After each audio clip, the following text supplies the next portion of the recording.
وهي ركبنا لكم سنترفيش. يا ما شو يعني سنترفيش؟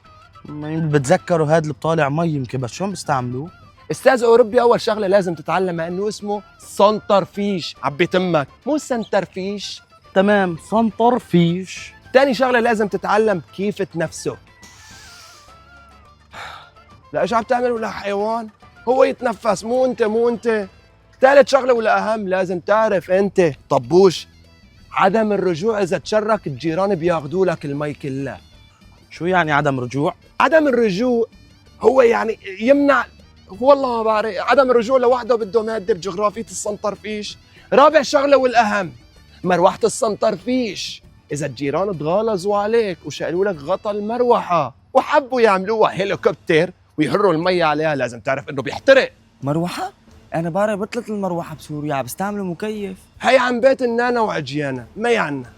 آخر شيء بجغرافية السنترفيش لازم تعرف إنه بدك تغطيه، بدك تدير بالك عليه، لأن بيهطل المطر.